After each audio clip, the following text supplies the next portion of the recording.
to the hands of Enterprise State.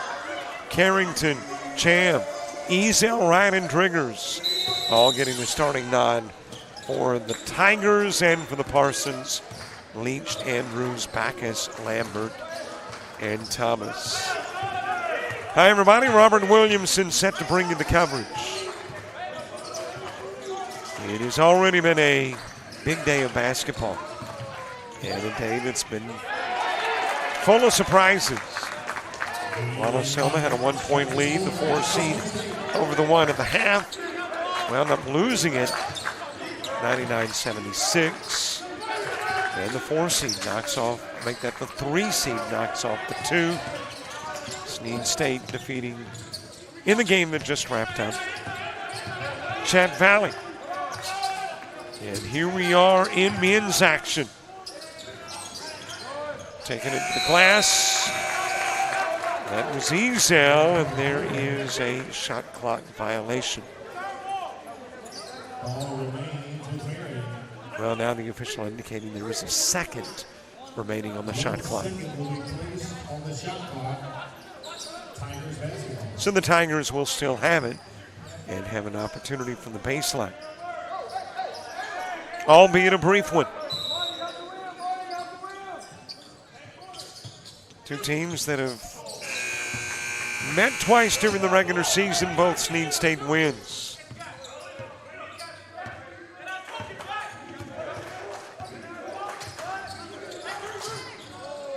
Leach just got on this side of the floor, puts up an air ball 3.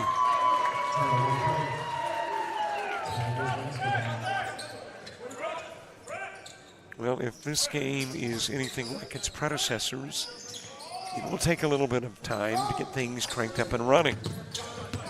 In both games, I say a slow start. I'm not trying to indicate it was, a quarter of the game, but it did take 3 or 4 minutes for the offenses to get uncranked. Of course, in the game that just wrapped up, Chat Valley's ladies struggled throughout, finished hitting 19.6 from the floor and 5% of their threes. And obviously those are numbers that are tough to win on. It is stolen away. Sham taking it to the other end of the floor. And it's out of bounds off of a Parson.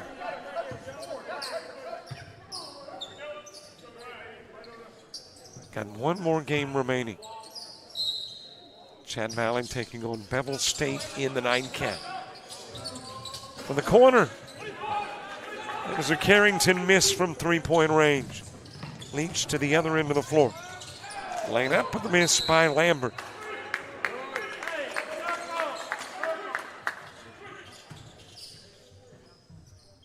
Out of bounds off the Tigers.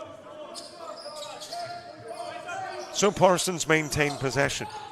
A couple of minutes into the game and a field goal. That's it. But again, not a big surprise.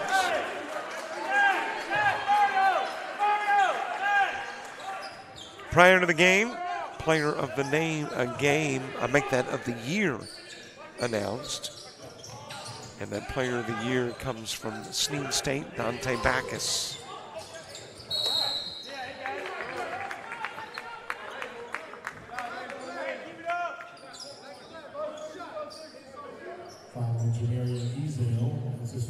Ezel committing the foul. That has got Lambert at the stripe shooting.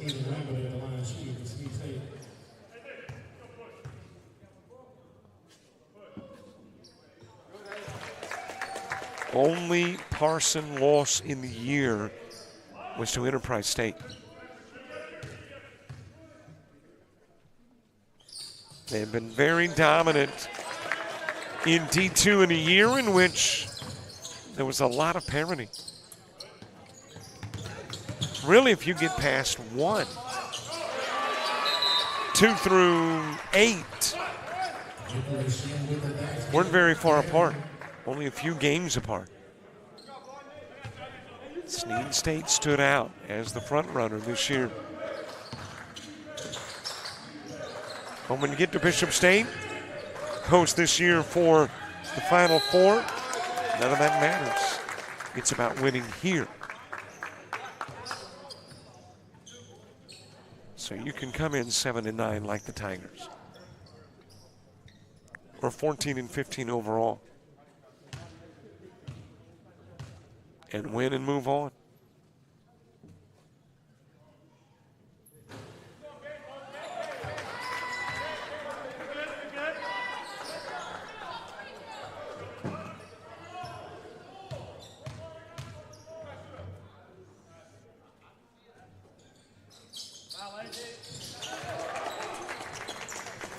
Backus making one of two.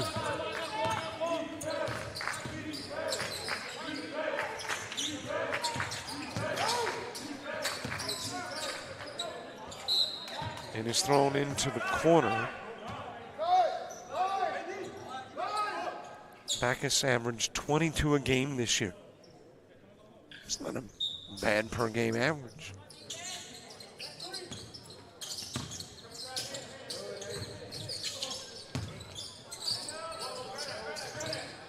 Short range shot, it is a miss from right. Lambert to the other end of the floor and gives over to Thomas, and Thomas with a miss. Saved into the hands of Backus. Backus for three.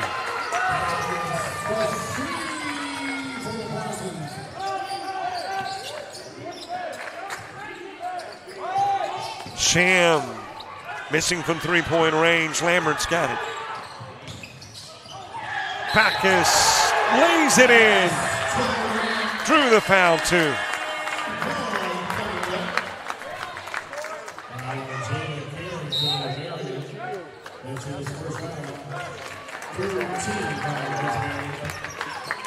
And it looks like we've got a break in the action and a conversation between coach and official at the 16:34 mark as the Parsons jump out in front by 8.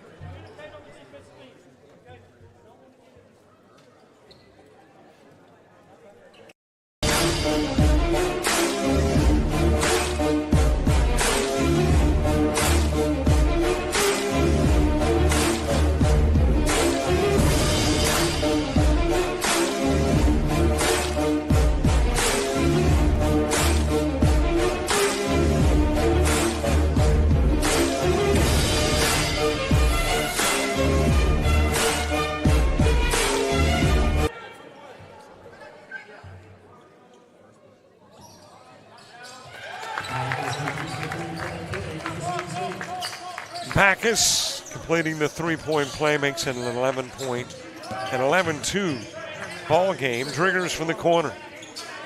Short on the try, Lambert with a board.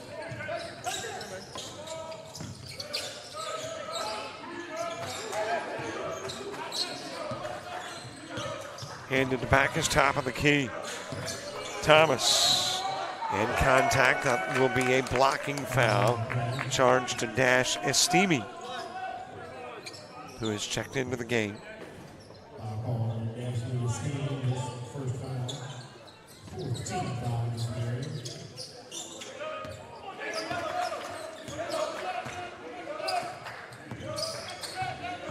Lambert, a lot of movement in the paint, and if it gets you two, it's all good.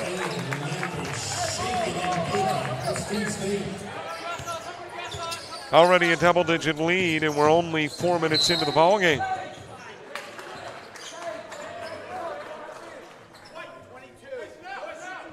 Bevel State and Chad Valley in the game coming up. Good crowd on hand here in Mobile, Alabama, which is a pretty good drive for Bevel and Chad Valley and Snead State. Not a long drive for Coastal North that's here. Sham with a miss. Not that long of a drive for Marion Military. And you got a walk by Leach.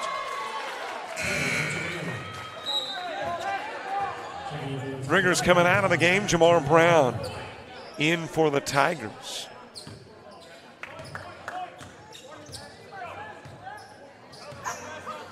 I've seen the ADs from both schools here. Casey Underwood at Snead. There's a jam. Smacked in by Wright.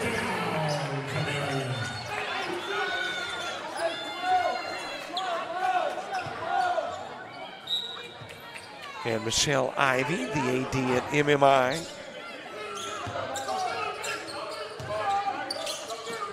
Both here in Mobile. Rooting on Parsons and Tigers, respectively. Over to Backus. In the paint, Thomas goes over to Lambert. He'll shoot the three, short on the shot. Tipped out. Obviously, Tigers with the numbers, and they will get the two on the Carrington lay-in. Leach shooting it into the corner. Whipped over to Leach. Three ball makes it a 16-6 lead.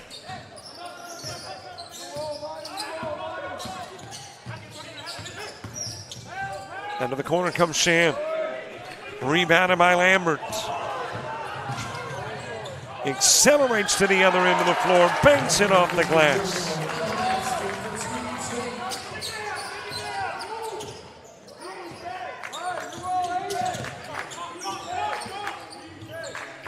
Sham out front with it. That is the Carrington three. Andrews with a rebound. Over to Backus. He'll shoot over right and get the bounce.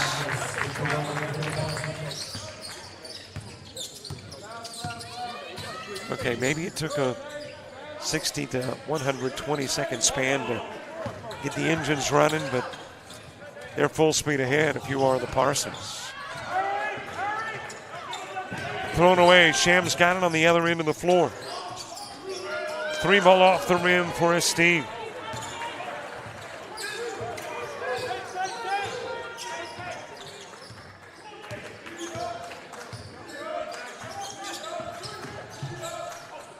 Over to Backus for three. He nails it.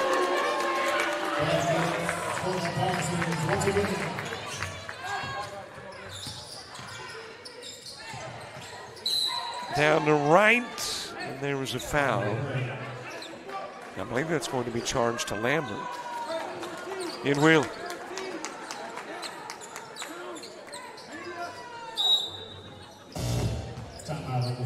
That'll bring us to, I believe, the media timeout.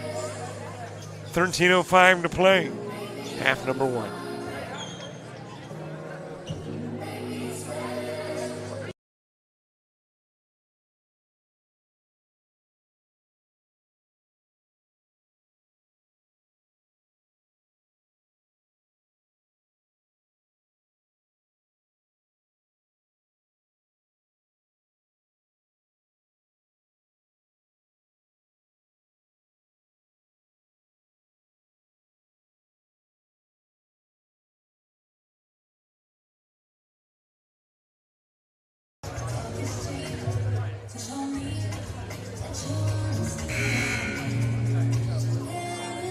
Tense moments. Watching the game they enjoy. Tiger and Parson fans in the house. As the two teams meet in an effort to get to the championship. And obviously the hope is eventually to the Nationals.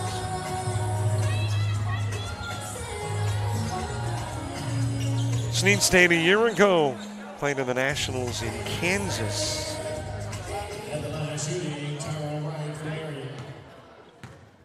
And the D2 doesn't happen in Kansas. So we can say you're not going to be in Kansas anymore if you are representing the ACCC in D2 basketball.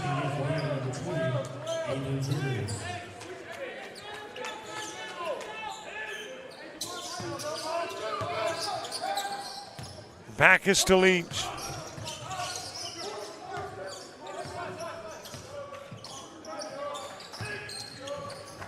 Checking into the ballgame is KJ Rogers.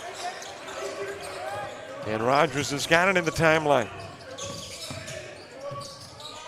Another new face on the floor for the Parsons, Davon Butler. Leach from outside of the arc for three.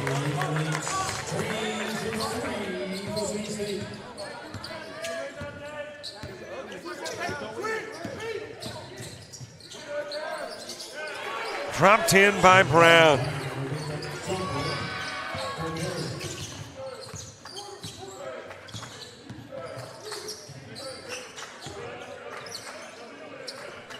Rogers with it, top side, over to Butler, back to Rogers. Backus into the paint. Saw just a sliver of separation, and that's all it took to convince him 2 is in his future. Thrown away by Carrington.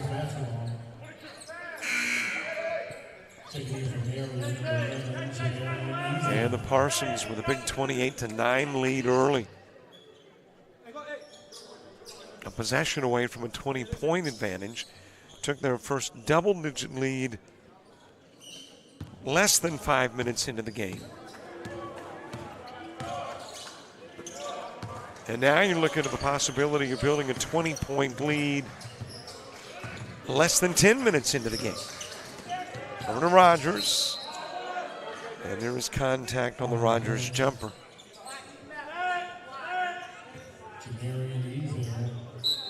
Picks up his third personal foul. 15 foul. Ezel coming out of the game. I believe that is already 3 on Ezel. So it may be a while before we see Ezel again. Backus extending the lead to 20 plus, less than 10 minutes into the game. Over to Brown for 3. He'll drop it in. A much-needed Tiger tray.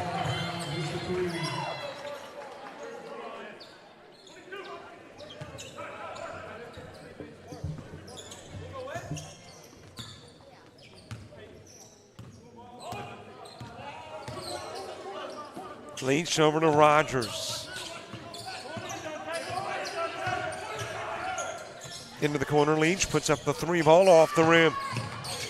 Rogers able to retrieve in front of Driggers, brings it to the glass. And Backus, and I think Driggers tie up on the jump ball. No, not a jump ball, got a foul call. Thought the official initially indicated a jump ball. Oh, well, maybe that 1 and 4 was just an adjustment on the shot clock. It was. That's why the official was here at the scorer's table holding up a 1 and a 4. So it was a jump ball, possession arrow belonging to the Parsons. Backus, it's one of those triple-decker sandwiches when he brought it inside. Let's see which of the 3 it's called on. That is going to be on Driggers.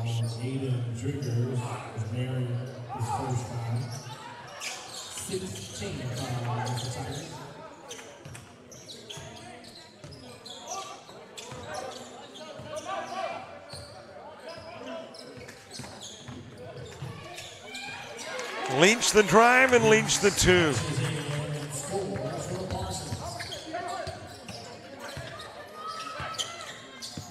Back to a 20-point lead. Brown over to Driggers. Into the corner, Carrington. Brown will put up the 3. Got the front of the rim, Backus with a board.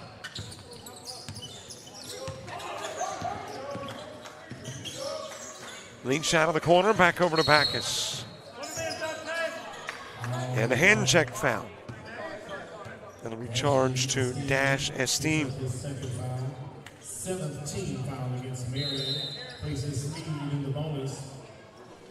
And that has got us to the immediate timeout. 9:58 to play, half number 1. Parsons, number 1 in the regular season, and on top big early here.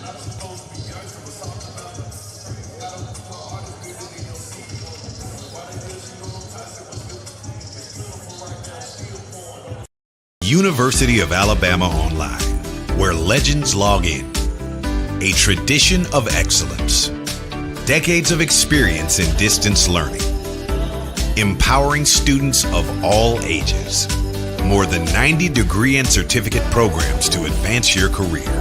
UA Online. Flexible, affordable, legendary. Let your computer be your campus. visit online.ua.edu. That is Trent Eager, the men's basketball coach and AD here at Bishop State. And he was the gentleman who said, hey, you don't have a spot for the D2 basketball? We'll bring it here to Mobile and Bishop State. And I think he's been on the phone the better part of the day and probably the last 2 or 3 weeks as a result. Backus with a miss on the front end of the 1-and-1.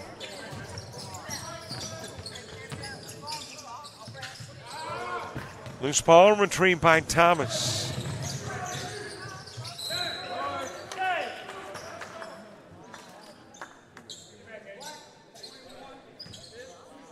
Got Xavier Price into the game.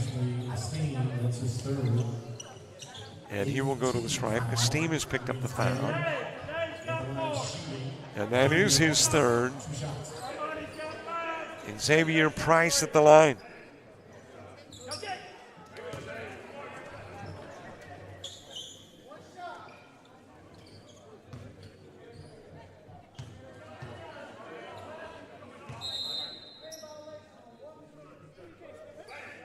And apparently got a lane violation. Lane violation called against Vivian Butler of Snead State. Turnover to Marion. Von Butler stepping into the painted area too early. Way too early.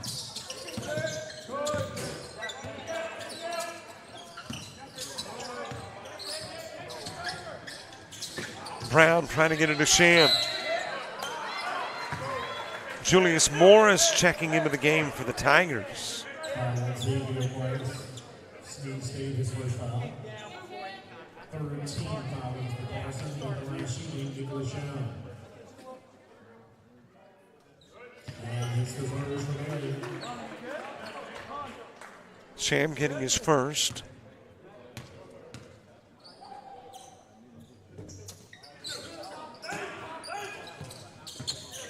And the 17-point per game scorer. 1 of 2 to make it a 32-13 game.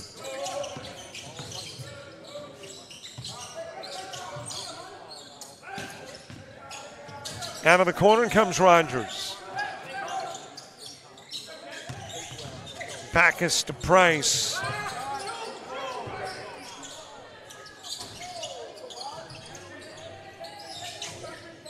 Butler with the miss. Price able to get it back. Back over it goes to Price. Lost it. Got it back. And then it is taken away. Sham to the other end of the floor. He'll drop it in, get the bucket in, attract the foul.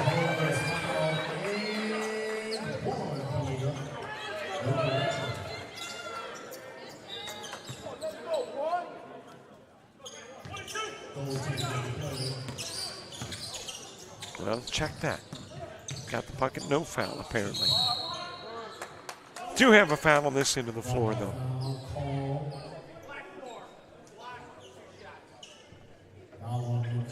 His first 19 foul against Marion, heading to the line to shoot 2 for Snead State is Xavier Price. 9 fouls now on the Tigers.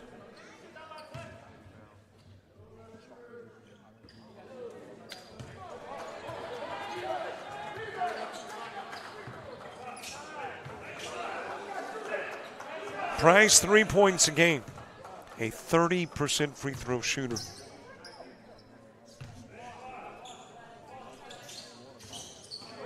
And he goes 0 for 2, but it's rebounded by Butler.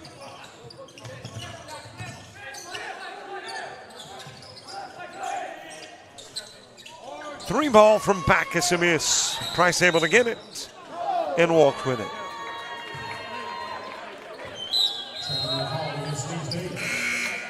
Here comes Andrews back into the game, leads 2, Rogers out, and Price will go out as well. Jamarcus Williams, the Butler, Alabama product, into the ball game for MMI.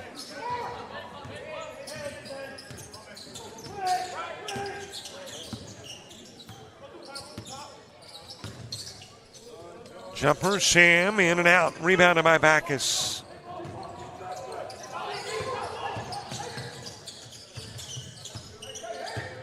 Out of the corner comes Thomas. Back into that corner to Butler.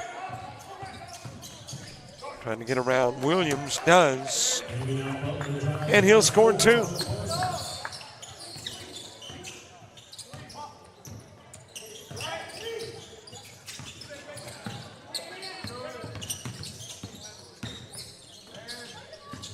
Governor Brown puts up the jumper from 2-point range. It's a little short. Butler grabbing the board. Out of the corner, Thomas with a miss. Rebounded by Williams.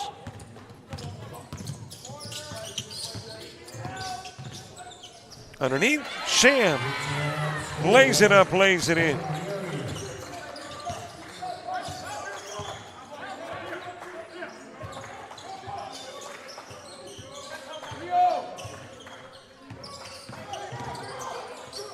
Leach over to Butler. The immediate Butler 3.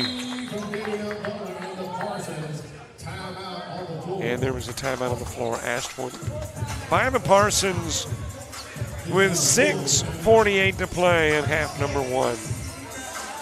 Parsons by 20.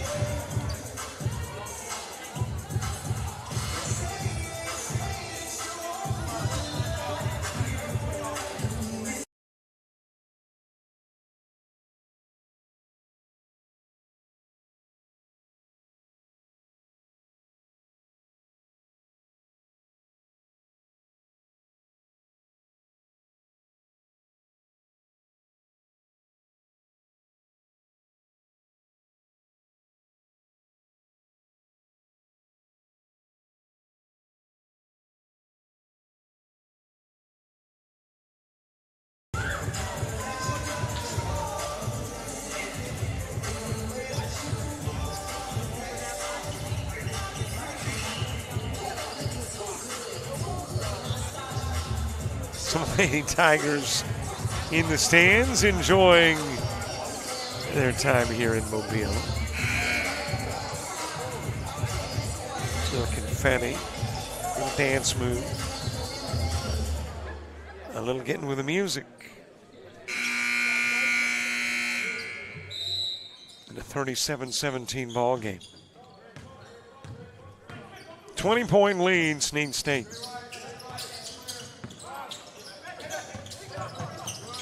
Into the corner to Driggers. Out of that corner comes Driggers. Hands it over to Sham.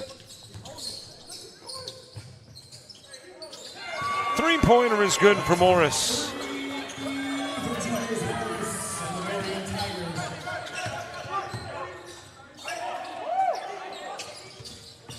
Out of the corner, Butler.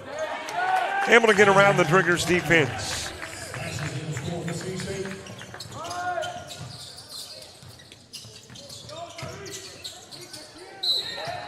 From the backside, Stoudemire is fouled.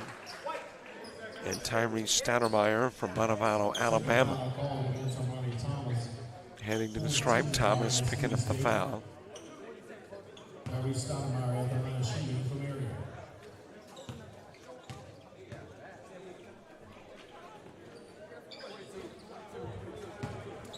Let's see who have we got coming up at halftime of this one. I think we'll be talking with Daniel Head, who has played a vital role in helping bring the event to Bishop State. If you will recall, Shelton State was the original spot. Bay Minette would have been the alternative, but of course they had some gym renovations that delayed getting into the gym, which meant they couldn't host this weekend. So Daniel went a-looking with Dean Myrick, the commissioner of the ACCC, and found Trent eager to bring it to Mobile. So we will talk with Daniel Head at halftime. Plus, I think Daniel is transporting victuals, food from somewhere to here. So he's on our new best friend list Time out on the floor, 23-point Parsons lead. First of two men's semifinals here at Bishop State.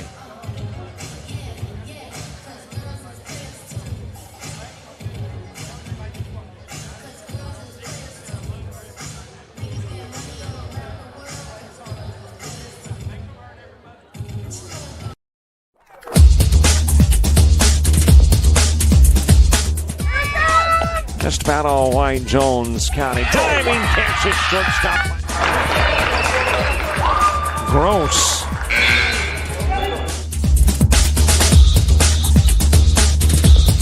Towards the gap. Diving catch in center field by Ben Aklinski. There is a shot towards deep short. Craps got it. Long throw over, and he got it.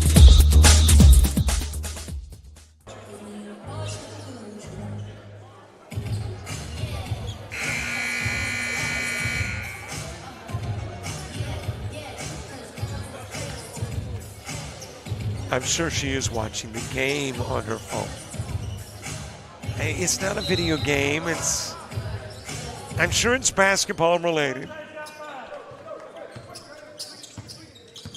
Sure seemed to be enjoying whatever it might have been.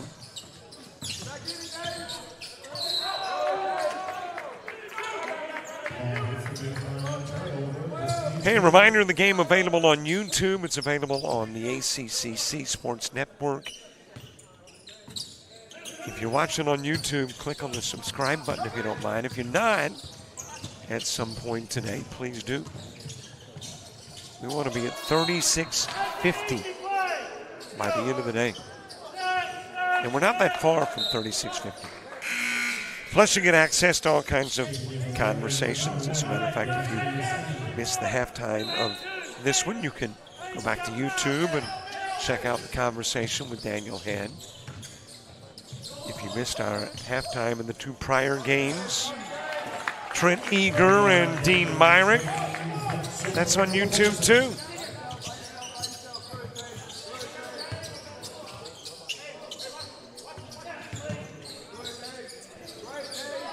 Out of the corner and off of the rim. In battle to try to come down with the rebound, and it went out of bounds off Morris.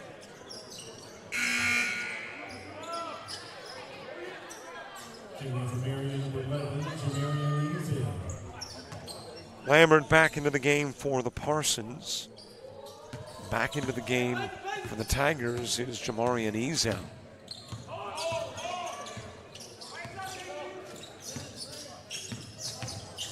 Well, the Parsons have been able to add about 10 per 8 to 9 minutes of basketball. 10 points to the lead every 9 or 10 minutes of basketball. If they continue at that pace, they're going to be taking a 30-point lead into the locker room at halftime. And currently lead by 28. Right with the rebound and the putback.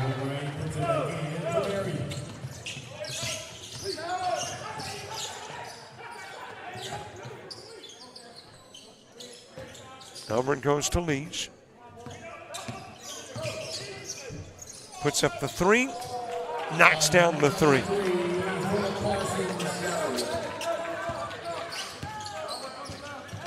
And the Parsons already halfway to 100.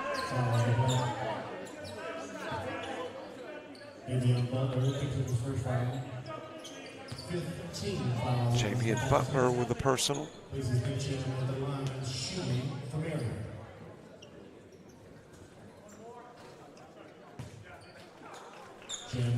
Taking a look at the Snead's offensive numbers on the year. Had a 102-point performance against Reed State, 102 against this MMI team. Another 102-point performance against Reed State. 103 versus Enterprise State and 113 against MMI. So the Parsons no stranger to triple digits against the Tigers. Andrews with the board. From the elbow, knocked down by Leach.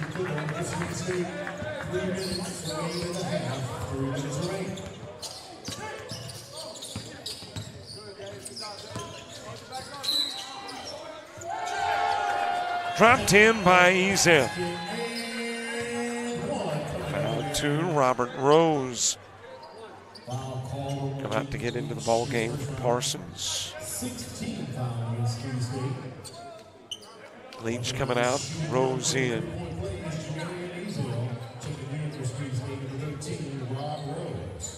Vaughn shooting.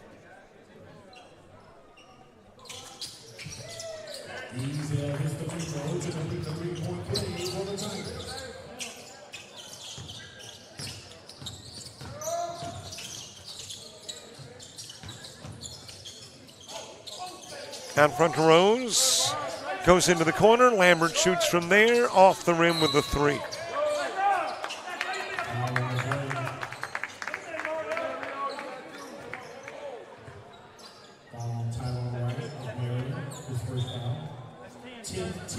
Tyrone Wright picking up the foul. That's got Mario Andrews shooting.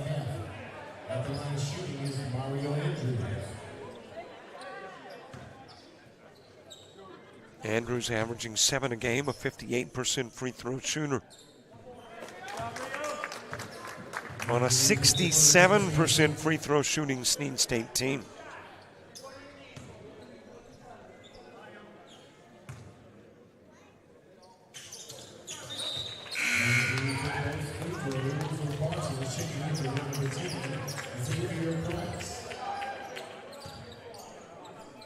Five 100-point nights for Snead State. And they are on a current path to do it again.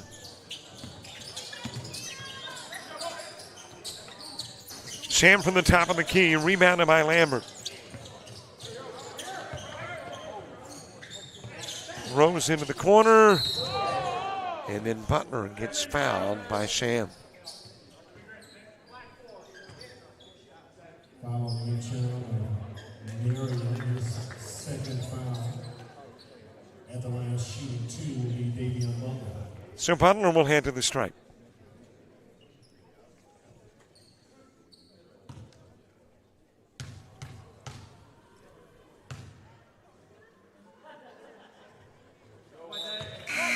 Butler drops in the first for Snead State, checking in for game number 20, Jalen Adams.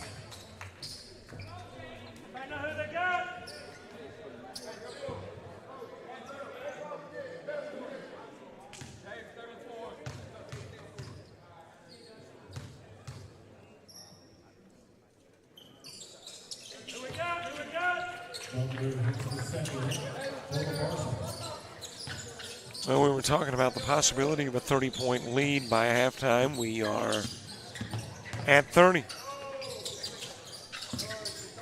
So that's what the Parsons have done, and they've been consistent through the game in adding to the lead by 10 about every 9 or 10 minutes in.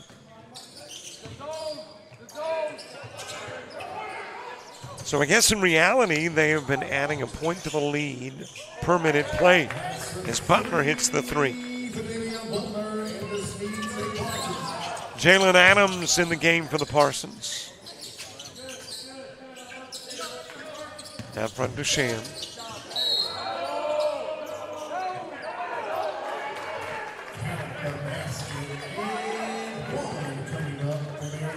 Buchan will count. And there's a foul to boot. It is Lambert that commits the personal. 17 foul. This is Marion in the bonus. He'll come out of the game, and Rogers will check back in.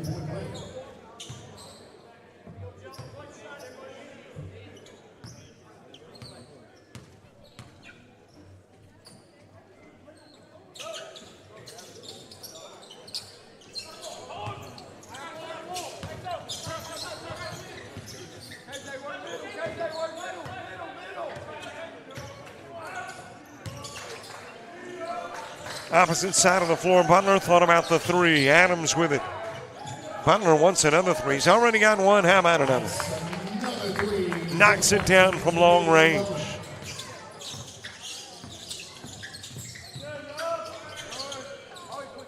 Wright puts it right back in.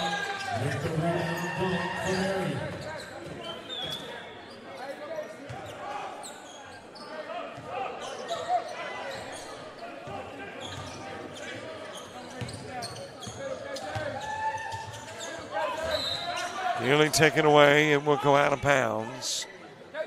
Off of Sham. Driggers back into the game. Off the floor is Esteem. In a 63-33 game. Tigers had to win a quarterfinal game to get here. Into the corner to Rose.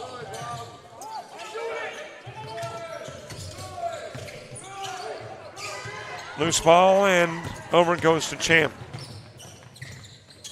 He will drop it in from underneath.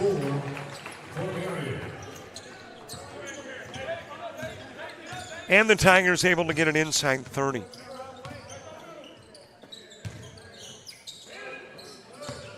Back over to Rose, lost it. Will go out of bounds off Driggers.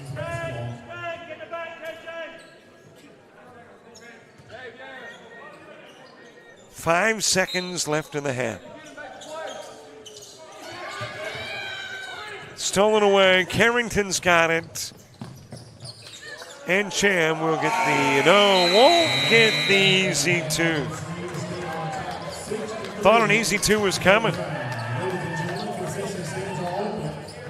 But it was not. And we're at halftime. Halfway through this one. And a big Parsons lead of 28. Our conversation with Daniel Hand. It's your halftime feature, and it's a half minute away.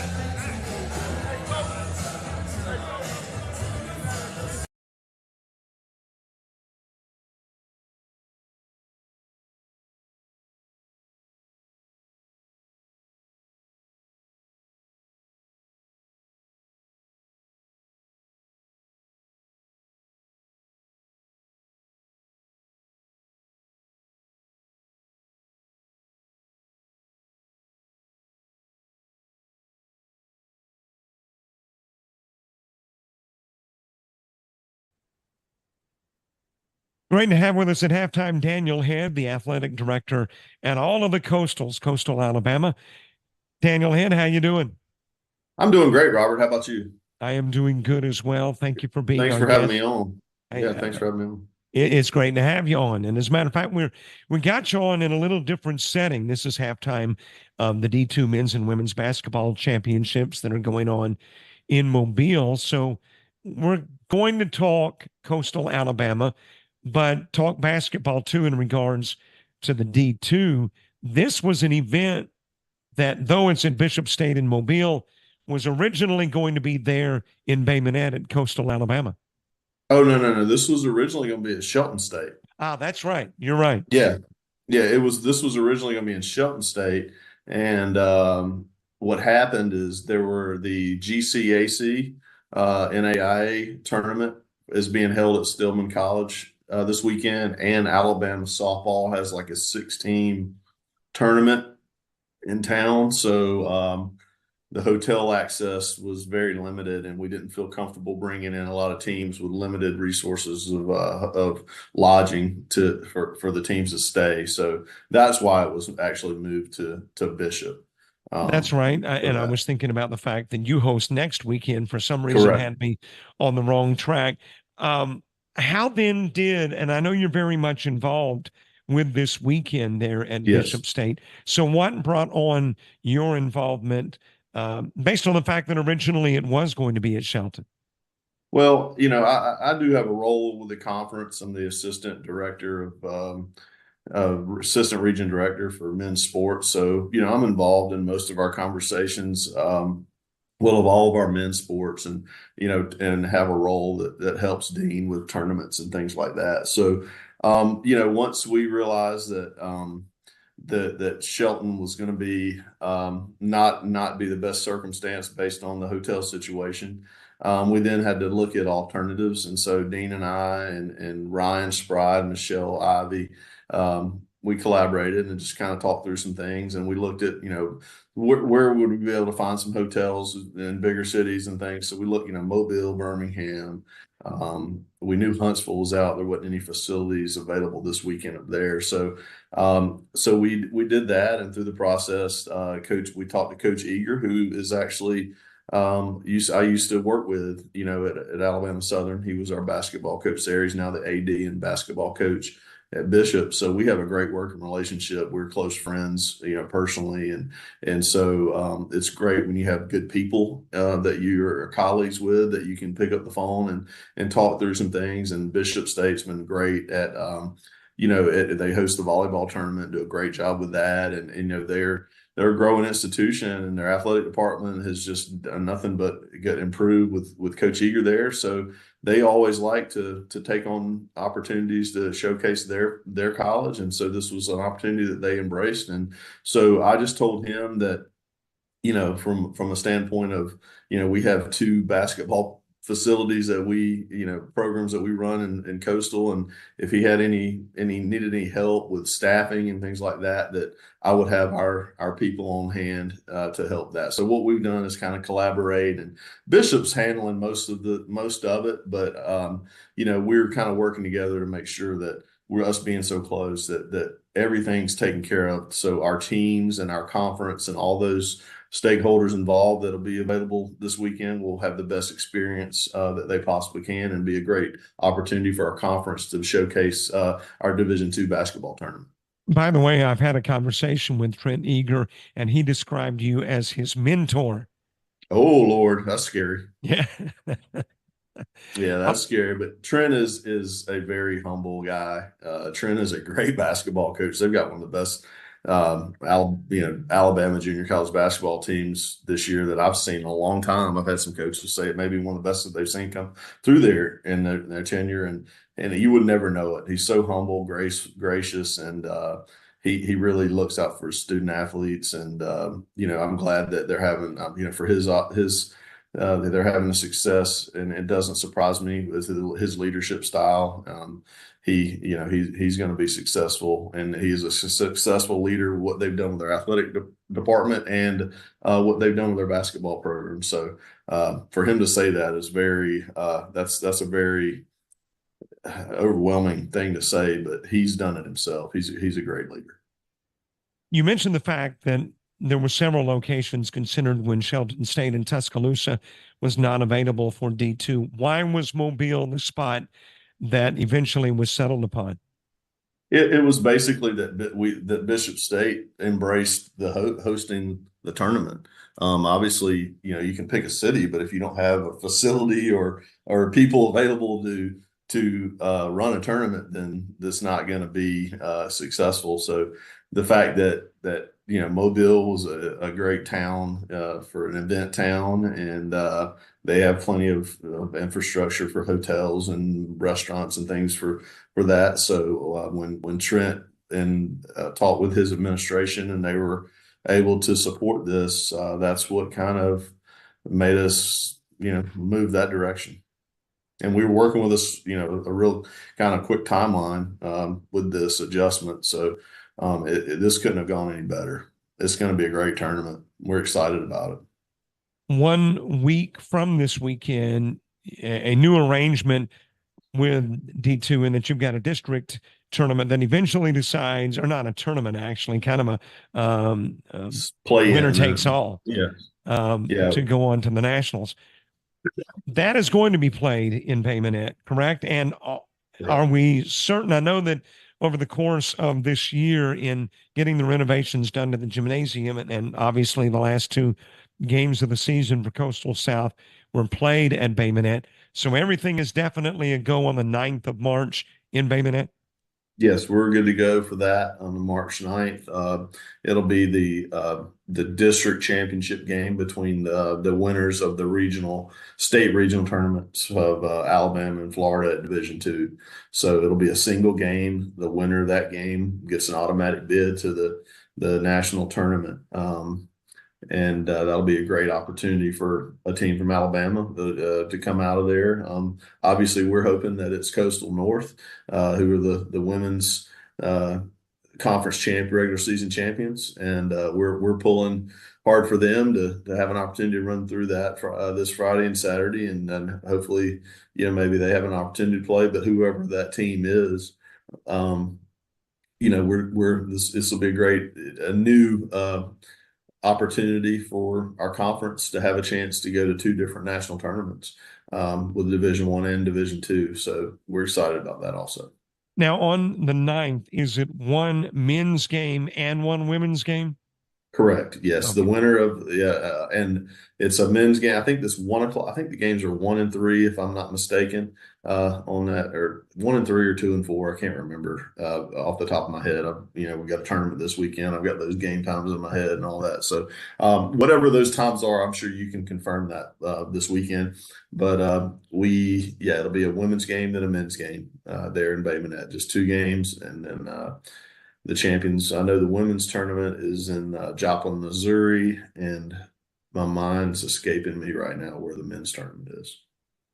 My mind has just escaped me, long ago, so I can't help you out. Yeah. There's the I'm D2. I'm very well aware of that, working with you over the last few years. All right, the new facility. Got to talk about the new place where the district championship is going to be played.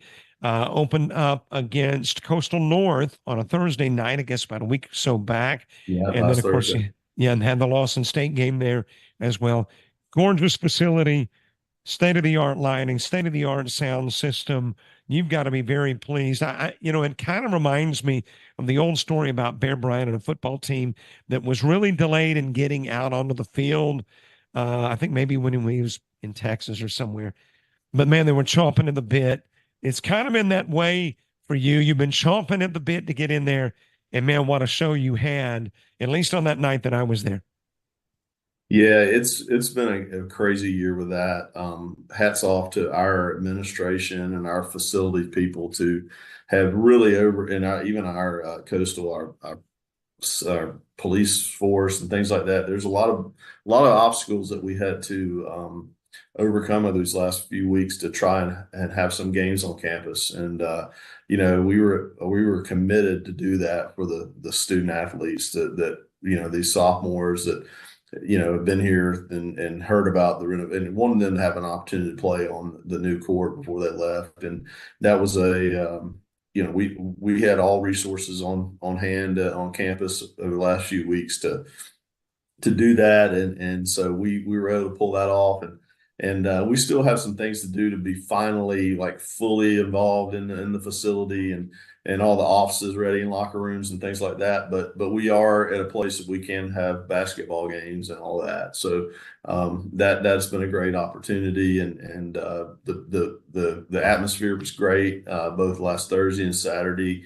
Again, it's a beautiful facility, and it's going to look even better once we get everything, all the graphics up, and a lot of the accessories and a lot of the fine details that we put on it once everything's finalized. We're excited to how that's going to look over the long haul.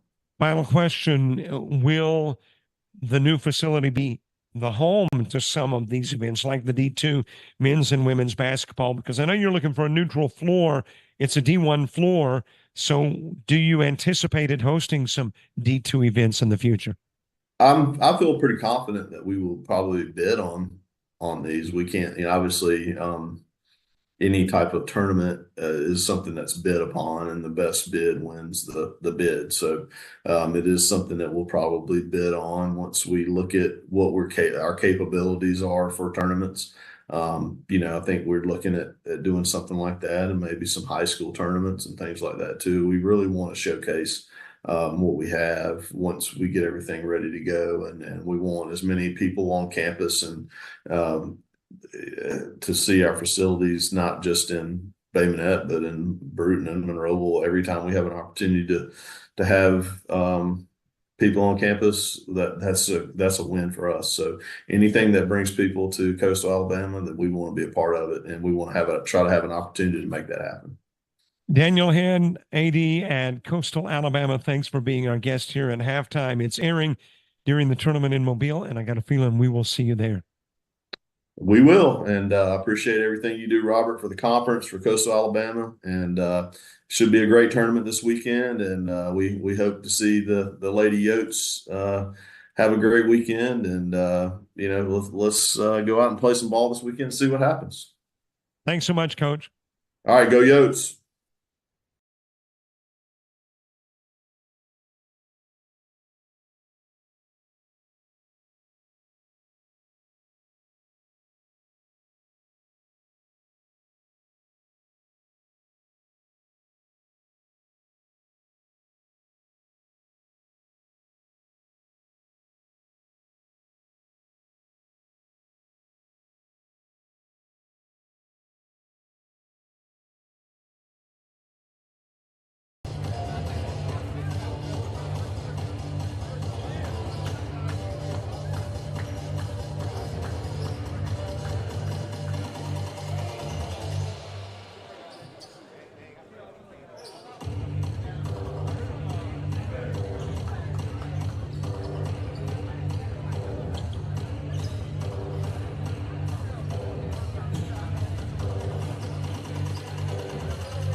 "20 minutes of basketball left. One of these two teams takes on either Bevel State or Chat Valley in the championship tomorrow at 3. And obviously, MMI with a big hill to climb. Down 63-35 in the half. Got the opening bucket in half number 2 and lead it, or behind actually, 63-37. Backus, Lambert, Andrews, Thomas, Leach, same 5 that started the game, start the second half for the Parsons. And taking a look at the Tigers, looks like the same is true there as well. Carrington, Sham, Ezel, Wright, and Driggers. Well, you saw the halftime stats. Man, were they impressive. I mean, they were darn near unbelievable in one particular case, and that was the rebounds, the 27-7 edge. Carrington, and the first 4 of the second half coming from MMI.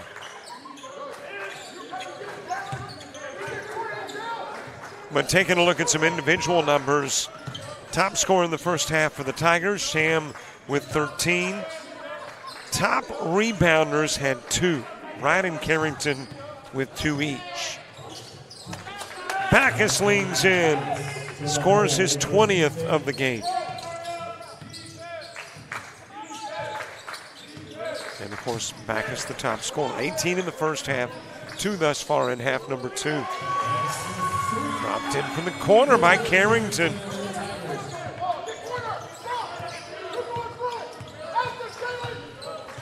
Top rebounders, Lambert and Butler in the first half with 5 each. And here's an opportunity for the Tigers to cut it inside 20. Missed lay-in by Carrington.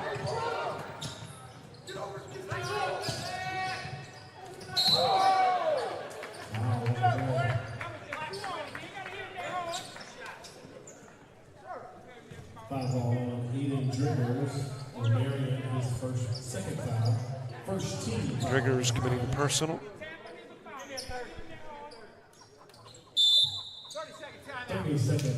And you got a 30-second break. Timeout on the floor. Well, the Tigers doing what they got to do. They've got to dominate in half number 2 to get back into the game, and they've got some early domination.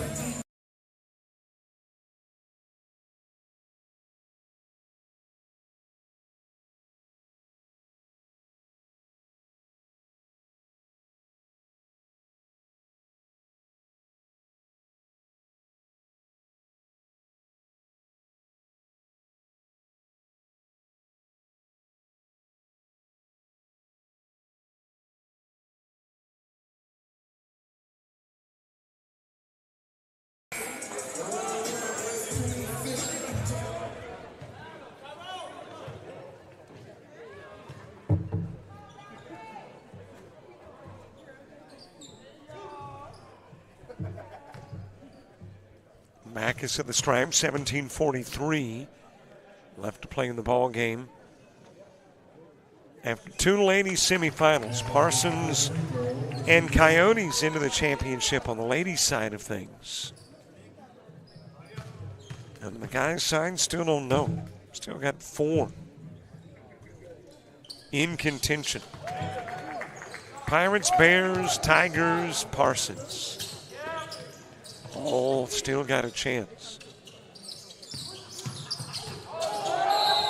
Sham walked with it.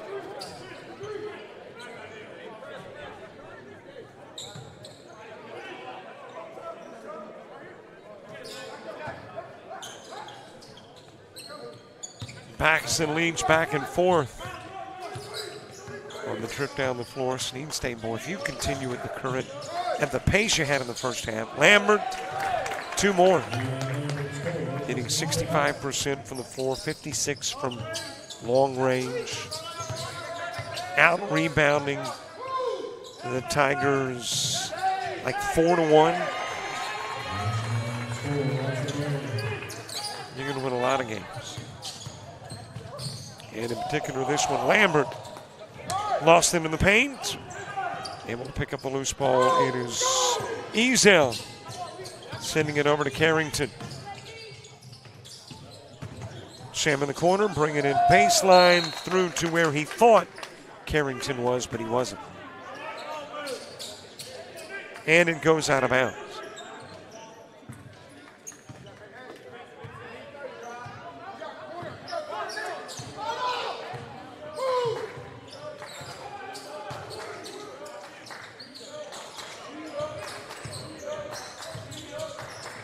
Backus out front. Thomas, air ball on the 3.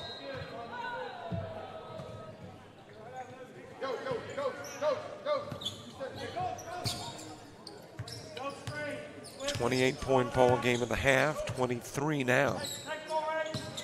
5 off the lead in 4 minutes.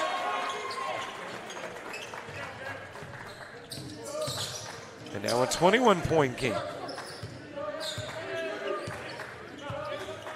Handoff goes to Leach. Got it near midcourt. Carrington defending. Trying to flip it over to Lambert. It is stolen away by Ezel. He will have it swatted away. That'll be a goaltend.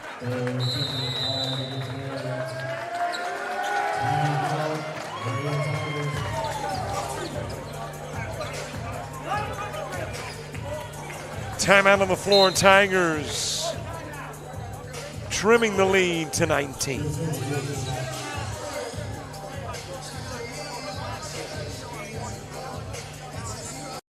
University of Alabama Online, where legends log in. A tradition of excellence. Decades of experience in distance learning. Empowering students of all ages. More than 90 degree and certificate programs to advance your career. UA Online. Flexible, affordable, legendary. Let your computer be your campus. Visit online.ua.edu.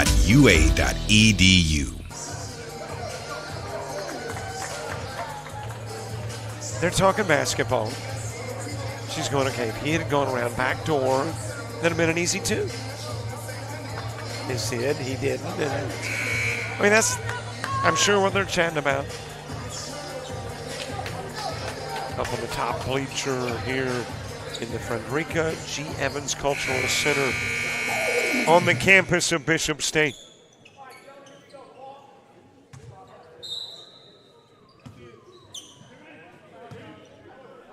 Parsons have got to be a little concerned. I mean, it was a big first half, still leaded by 19.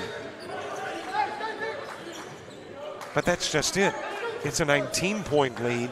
4.5 minutes into the second half, and you're led by nearly 30 at the half.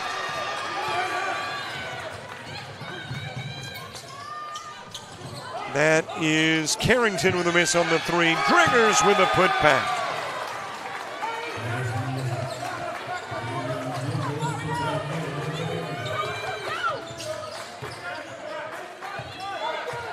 $17-point lead. 11 cut off the lead in 5 minutes. corner to Thomas. Butler into the game. Backus driving, laying it up, and laying it in.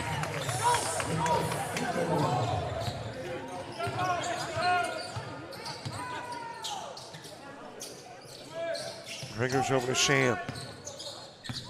Works the top side, then to the right side. Down low, shoots over Andrews for two.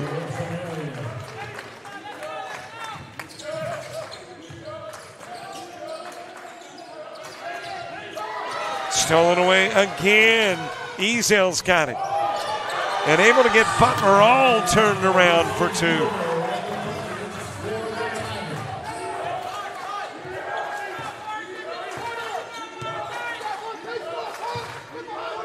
Over it goes to Butler, sends it to Backus. Thomas into the corner to Leach. And he will shoot the three to try to quieten the crowd. And there's a time on the floor, and I think this is called by the officials.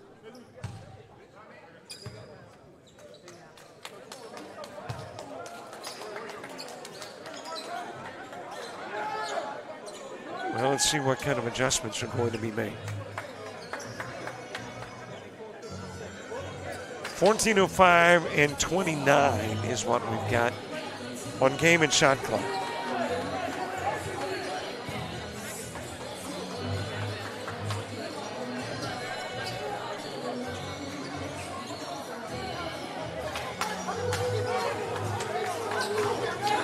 Well, the conversation is not going on with the clock.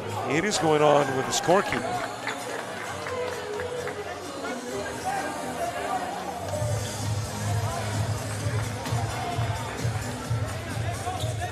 And I don't know if they have added to or taken away from.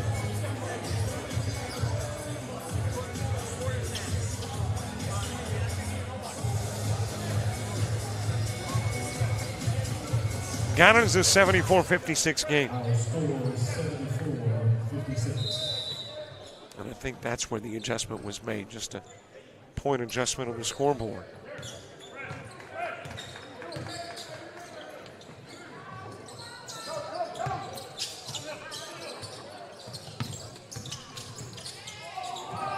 Off the rim. That is Esteem who is in the game. The miss. Andrews with it, gives it over to Leach. Handed to Butler, topside give to Andrews. And then just tempted him too much. I mean, you could tell by the body language, he wasn't sure he wanted to shoot the three, but it was like, man, you're 6-8 feet away. The nearest defender. Gotta take it. He did, and might not, should have. Driggers in and out on the three. Thomas with it.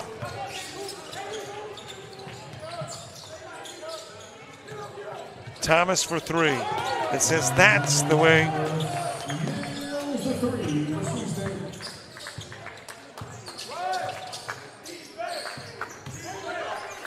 Drive down low, Sham.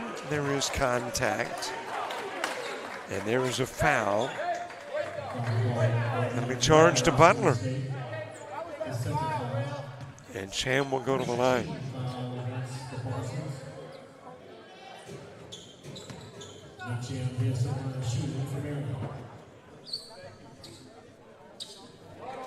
Missing the first of two, leading scorer in the first half for the Tigers with a total of 13.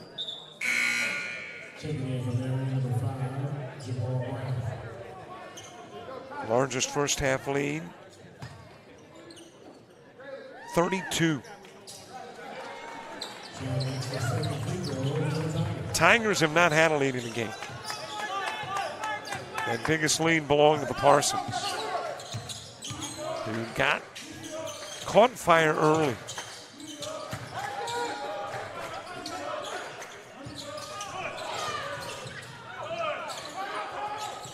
On the floor, trying to get rid of it. Esteem able to do so to teammate Brown. And that will go out of bounds. Off of Carrington or off of Thomas? Let's see what the officials think. And apparently Thomas.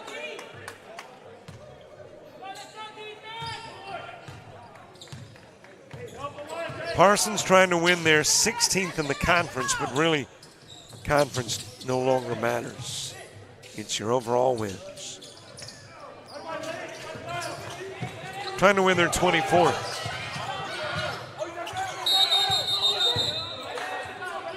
Stepping out and retrieve was Snead.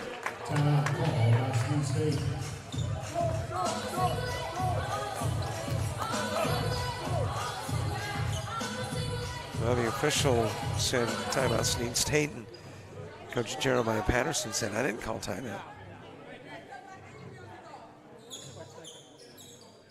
No timeout for Snead State.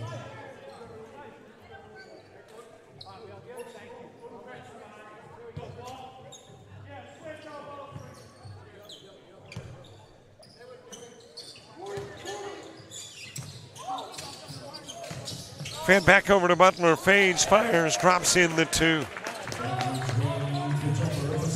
Parsons are hoping they have weathered the storm. Tigers would like to brew up another one. Down front to Carrington, shoots from the top of the key. Too strong, rebounded by Leach.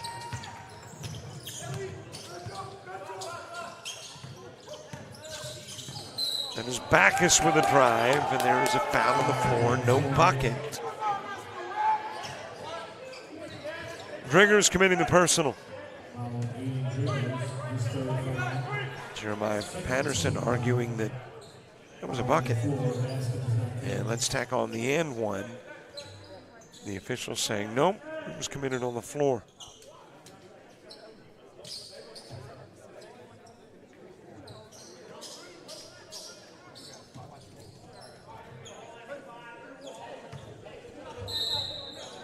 Leach to put it in play.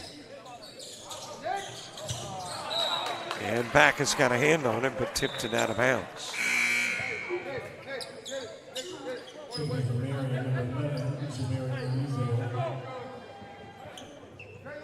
And we've got more moisture on the floor issues.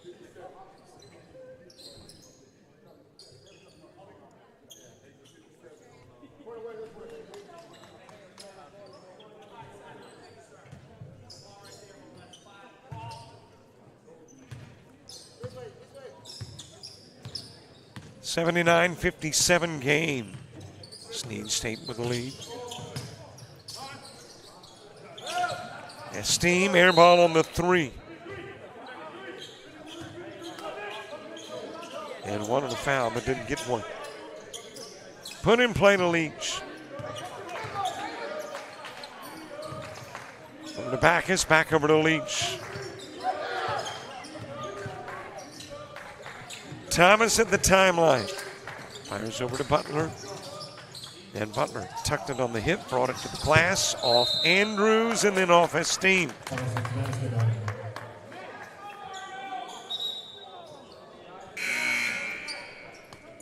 Here comes Wright back into the game. Jam will come out.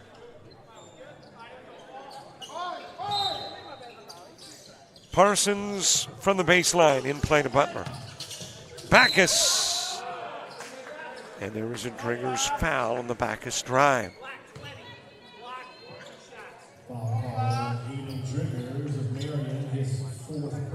That'll be 4 fouls on Driggers. And Backus will shoot.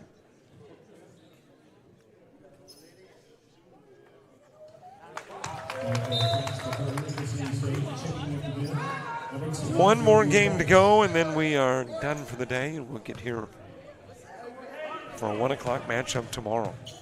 Parsons and Coyotes in ladies action. Men's championship game to follow.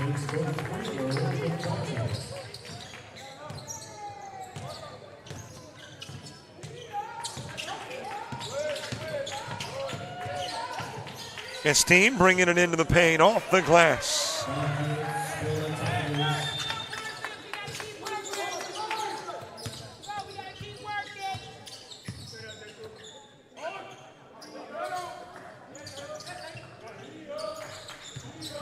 Backus with it, nobody to go to, then decided to take it to the glass. He will, and there's a goaltend, and he's got at least 24 in the game, working on a 30-point night. Of course, 22 is his average. He is used to being in the 20-plus range. Right over Backus. Driggers with the rebound, and Backus commits the foul. Driggers the bucket.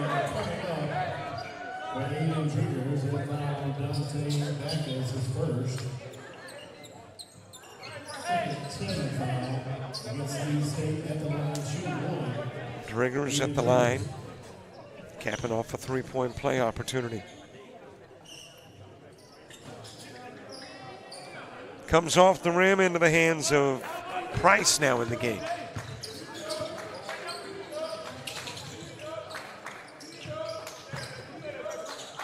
Lambert to Leach, given to Backus, fades too strong. Ezel with a board, kicks it over to Carrington. One of the alley-oop, but Backus just disrupted the alley-oop. Threw it out of bounds, and the Tigers will put it in play from there.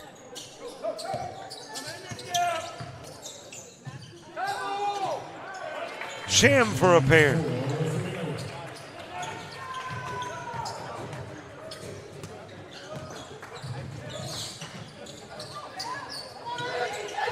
Cross court, Butler and Backus battled for it, and Driggers is the guy that comes up with it. Lost it, got it back, puts it up and in for two.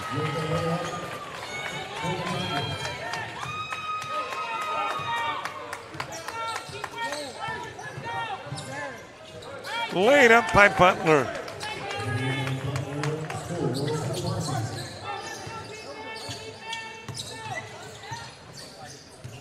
Out of the corner comes Carrington, works it topside.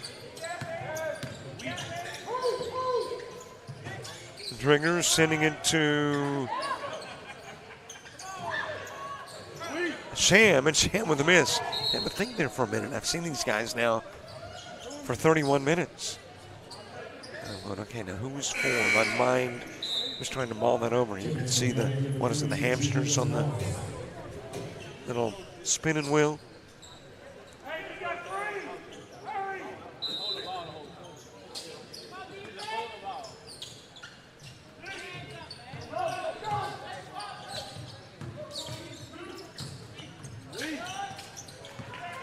Ezel leaves ball behind Lambert. Over to Butler, and Butler for two.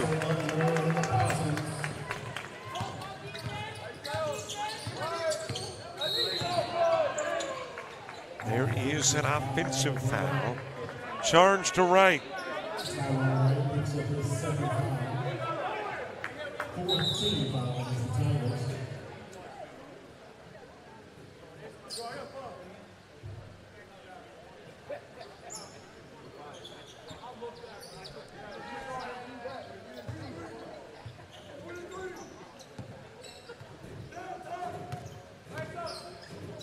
.2-point game with 8:45 to go. And that's simply tossed out of bounds.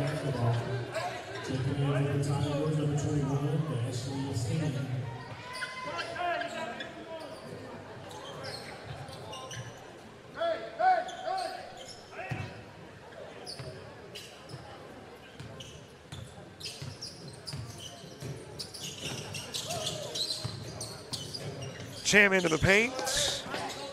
Price might have got a piece of it, and then I think he got a piece of Sham. As Sham came up with a loose ball and tried to bring it back to the glass. And Sham will go to the line. 13 foul against Snead State as Big Sham goes to the line shooting 2 shots for the Tigers. I'm going to see Pirates on one end of the floor, ready to come into the ball game. I'm sure on the opposite end of the floor are Bears, waiting to do the same. As the combatants in the final game of the day in the second men's semifinals are getting ready to enter the contest, enter the field of play.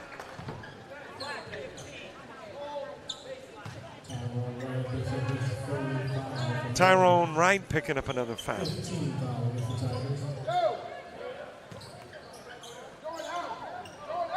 Leach puts it in play, slides it over to Backus. Out to Lambert, left open for the three off the rim.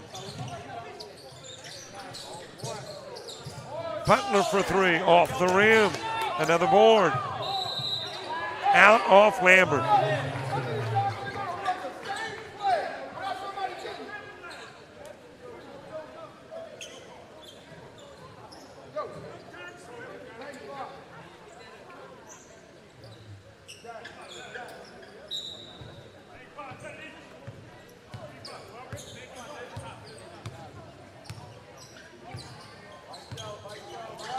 Point lead, 8 minutes to play. Over to Wright. That is a Steen off on the three try. Lambert with it. Off the glass. Butler and Price miss. Back over to Backus. Shoots the three off the rim. And Butler trying to swat it out to Backus. Got a piece of his steam. Offensive foul on Le'Veon Butler. Snead, that's his third. 14 foul against the Parsons. Tigers to put it in play from the opposite end of the floor.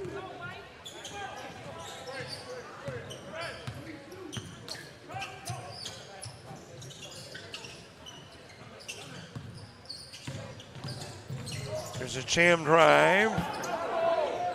Took a little stutter step, and that had fans calling for travel. Tipped out of bounds by Morris. Here comes Rogers into the game. Price will leave. Butler out, and Andrews back in.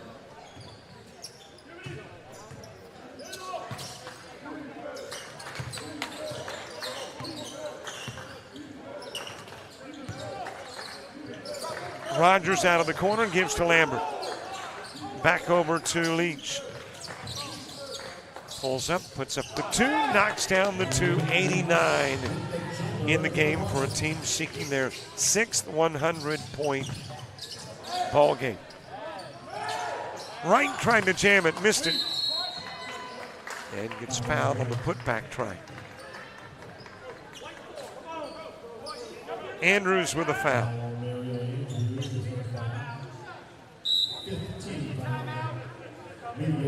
And we've made our way to the media timeout. Parsons with the lead, 89-66, 6:45 away from a trip to the D2 championship game. Or a team representative, could you please report to the scores table right now? Thank you.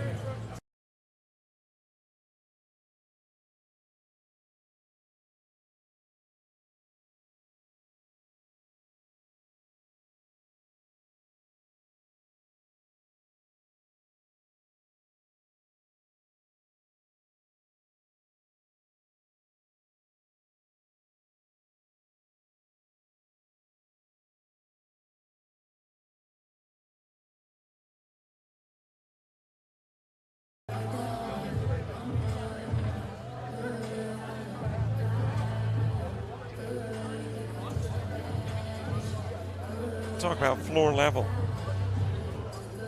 That is floor level.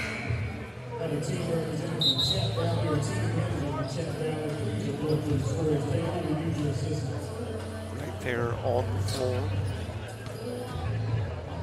Watching the game here at the Frederica G. Evans Cultural Center.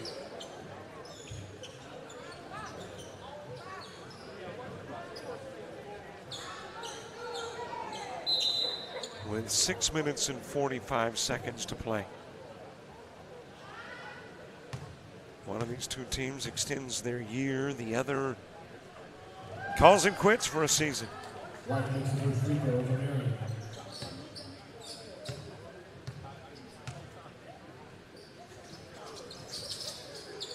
One of two goes right.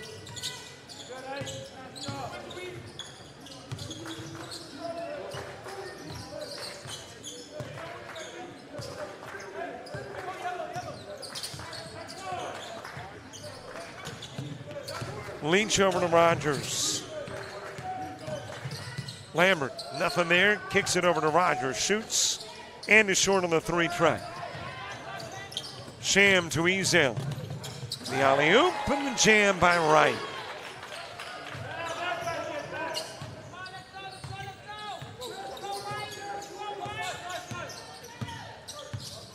Definitely the tempo of the game for the Parsons trimmed down a notch. And you can credit MMI for making the halftime adjustments. 53 on the board in the first half for the Parsons, which means it has been a 36-point second half. Although we do have 5 minutes and 42 remaining, which is plenty of time to hit 106, which would be a 53-point first and second half. Timeout on the floor asked for by the Tigers. 5:42 left.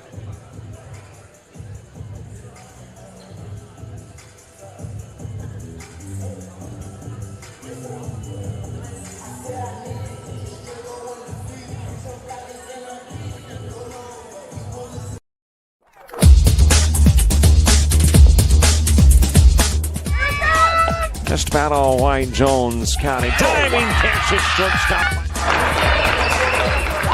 Gross.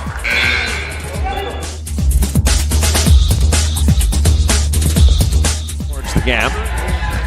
Diving catch in center field by Ben Aklinski. There is a shot towards deep short. Kraft's got it. Long throw over, and he got it.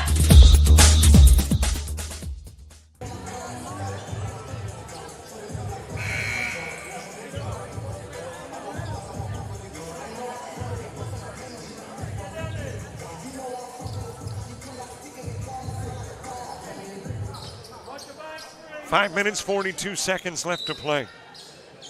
Snead stayed with a 20-point lead. 17 has been the narrowest gap in half number 2.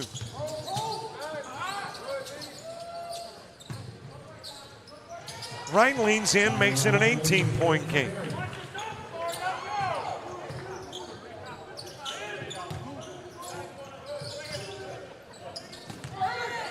Loose ball, pass intended for Backus, up with it is Sham.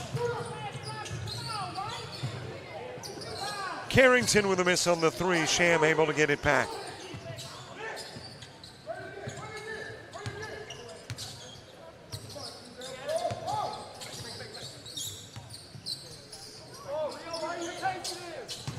Sent down low to Ezel. It is blocked by Rogers and off right and out of bounds. Thomas checking into the game, and Rogers coming out.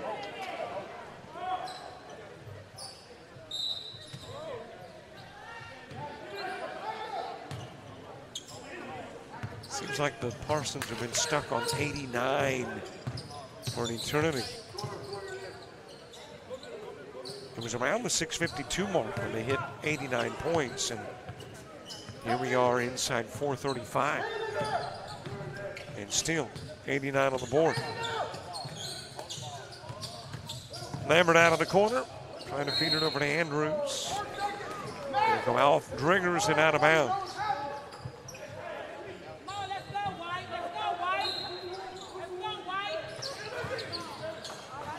Backus for 2.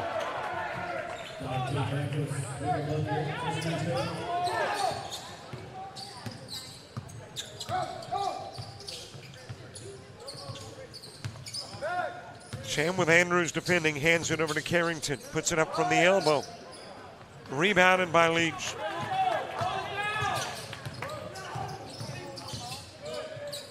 Over to Thomas, he says, hey, why fool around, just knock down the 3.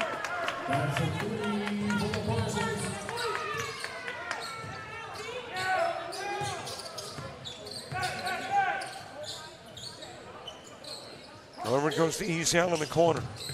Fires to Sham. And he'll be able to knock it down despite the efforts of Backus from the backside.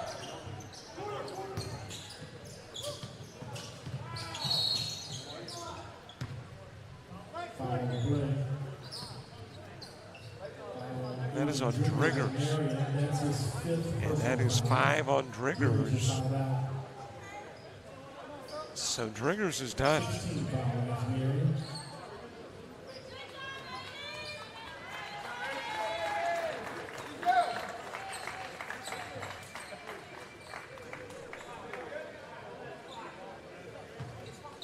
So Driggers committing 4 and comes out of the game.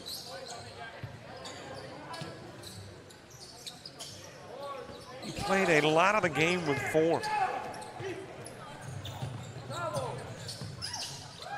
Laid up and in by Ezel. Over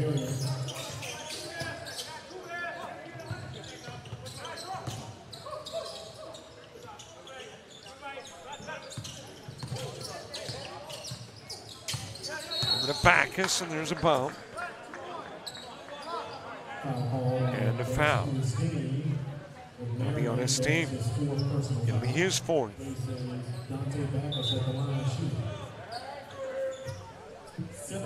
Leach coming out, Butler going in, Backus to the stripe. Then is Brown checking in and Cham coming out for the Tigers.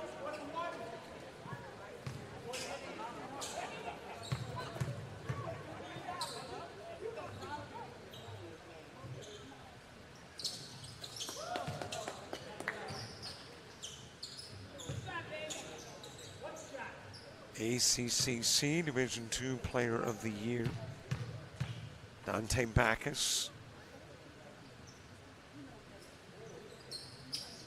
And we learned the ladies D2 Player of the Year in the game prior. Kaylee Boykins of Chad Valley. Parsons trying to win back-to-back games. Lady Parsons knocking off the Pirates. Now the men Parsons trying to put the finishing touches on a semifinal win over the Tigers. Thomas picking up the dribble and goes over to Backus. He'll kick into Butler.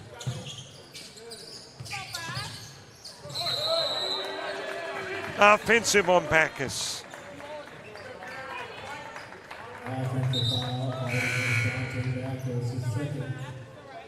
Julius Morris coming into the game for the Tigers. Carrington coming out.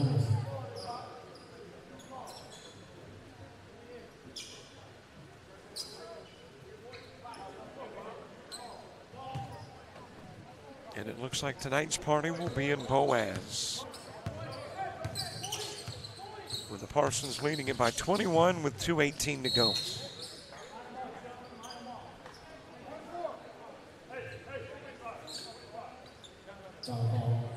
Of course, I don't think anybody's going to do any early celebrating. They want that big piece of hardware, that big ring, the championship.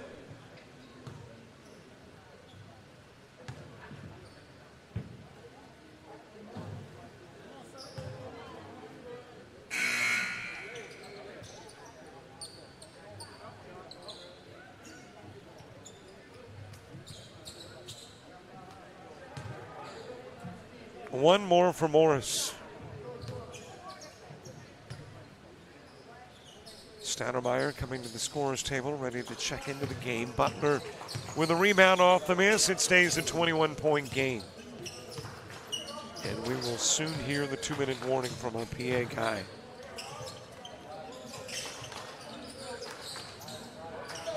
Thomas with a miss. Robert Rose in the game for the Parsons.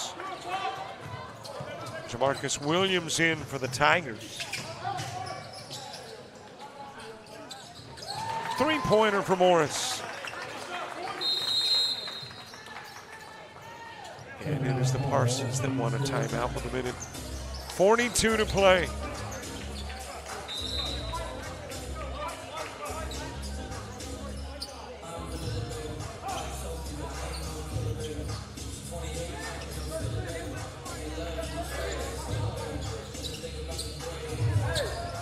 Well, apparently the timeout was just for the purpose of getting some substitutions in.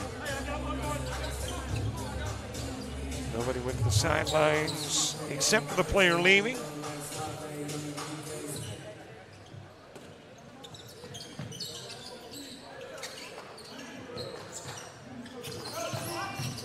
Robert Rose bringing it down.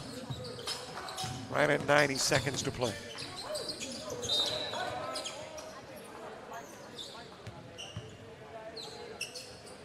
Rogers to put it in play from the near sidelines.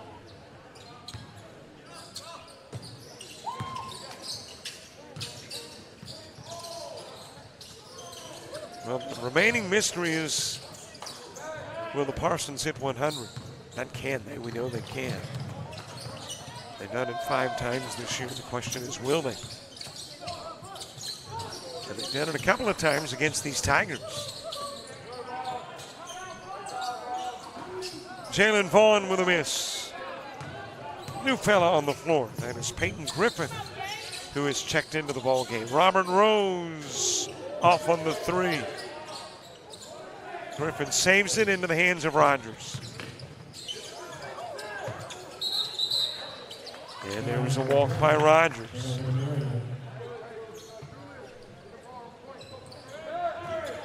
Griffith from Chelsea, Alabama.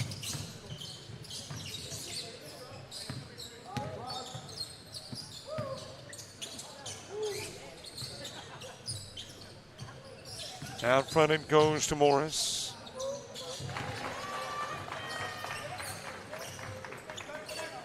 $30 left. And it looks like we've got almost all of our answers. Parsons probably won't hit 100, but they will win the game.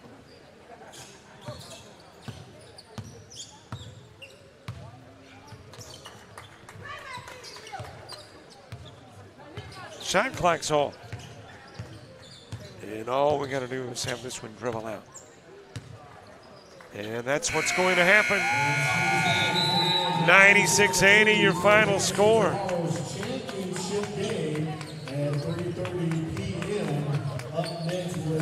Season ends for the Tigers. It continues another game for the Parsons as this one is in the books and final. 96-80 score. Parsons winning. Will they face the Bears or will they face the Pirates? We'll know in about 2 hours. Last game of the day coming up. 20 minutes from now, we will see you then for the ACCC and JockJive. I'm Robert Williamson. So long, everybody.